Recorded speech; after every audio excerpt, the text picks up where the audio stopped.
Dans cette section, nous allons élaborer l'équation logique de chacune des sorties S0, S1 et S2. Donc pour ce faire, la règle générale c'est de repérer les cases de la colonne d'une sortie où la sortie est toujours à l'état 1. Donc si nous commençons par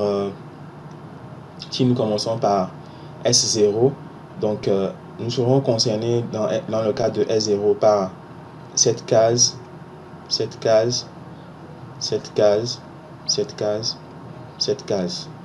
Ensuite, pour pouvoir élaborer l'équation de S1, nous serons concernés par cette case, celle-ci, celle-ci, celle-ci. Ensuite, pour S2, nous serons concernés par les cases ci, celle-là, celle-là, celle-là.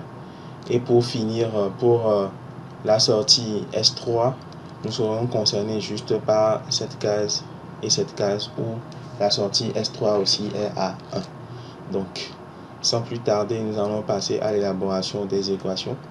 Donc, pour la première case, et nous voyons ici, lorsque S0, nous avons S0 qui est à 1, il faut qu'on voit alors sur cette ligne, lorsque S0 est à 1, quelle est la variable d'entrée aussi qui est à 1.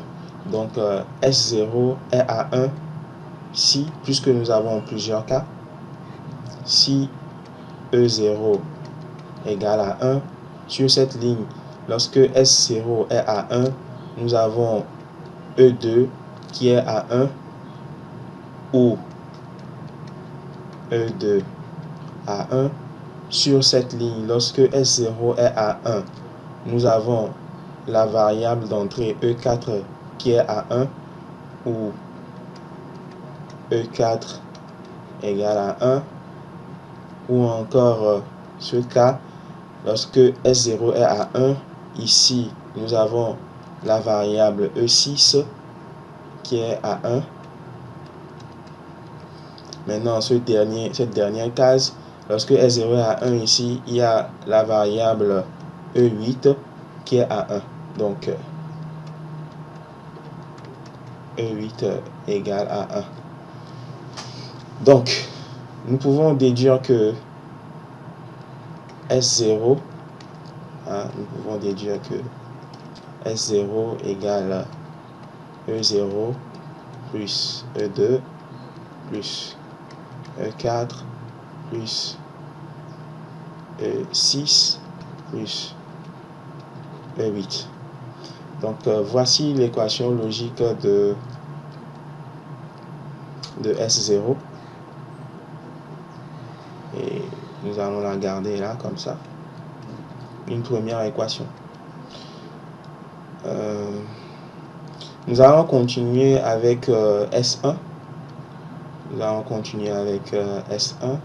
Donc S1 est égal à 1 si. Nous allons voir pour le cas de S1. Dans cette case, lorsque S1 est à 1, nous avons l'entrée E1 qui est à 1. Donc S1 égale à 1 si E1 égale à 1. Ou son deuxième cas ici, lorsque S1 est à 1, nous avons l'entrée E2 aussi qui est à 1. Ou E2 égale à 1. Après, nous avons quoi? S1 égale à 1 ici, et ici nous avons E1, E5 à l'état 1. E5 égale à 1.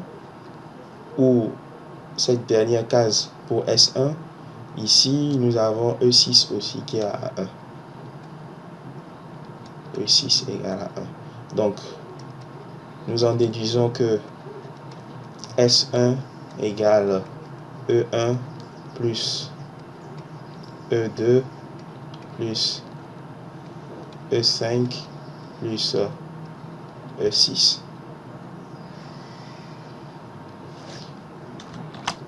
D'accord?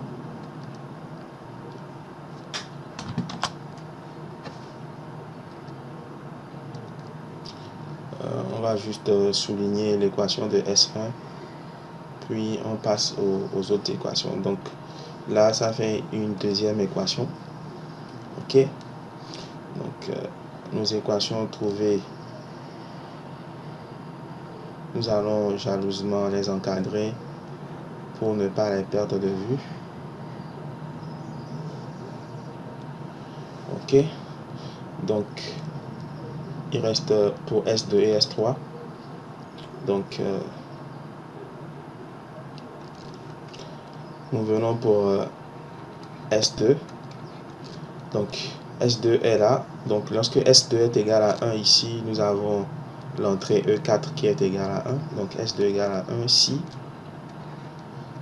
E4 égale à 1, ou dans ce cas, si S2 est égal à 1, nous avons aussi excusez-moi pour la première entrée qui est à 1, c'est E3 et non E4. Donc ici, là, lorsque S2 est à 1, nous avons l'entrée E3 qui est à 1. Donc E3 égale à 1. Ou après, à la deuxième ligne, lorsque S2 est à 1, nous avons E4 aussi qui est à 1. Ou E4 égale à 1. Ensuite, à cette troisième ligne, lorsque S est égal à 1, nous avons E5 aussi qui est égal à 1. Ensuite, ici, nous avons quoi? L'entrée E6 qui est égale à 1. Ok, donc nous en déduisons que S2 égale à E3 plus E4 plus E5 plus E6.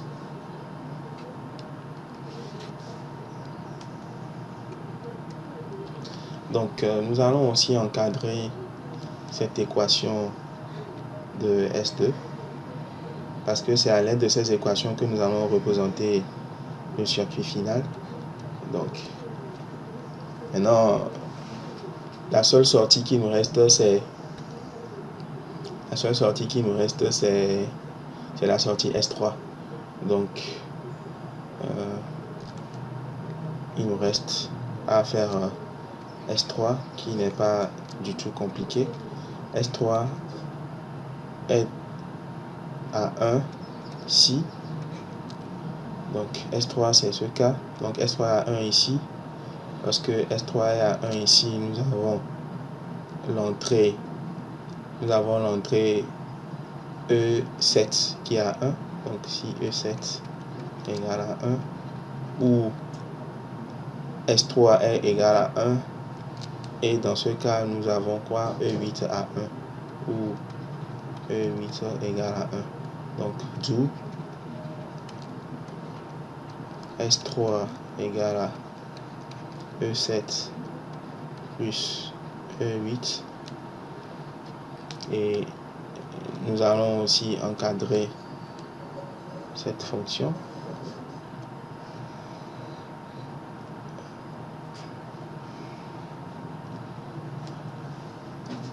Donc nous venons dans cette section de trouver les équations logiques des sorties S0, S1, S2 et puis S3. Alors nous allons passer à la représentation de ce circuit là, c'est-à-dire à la matérialisation de ces équations à l'aide du logiciel Logicly.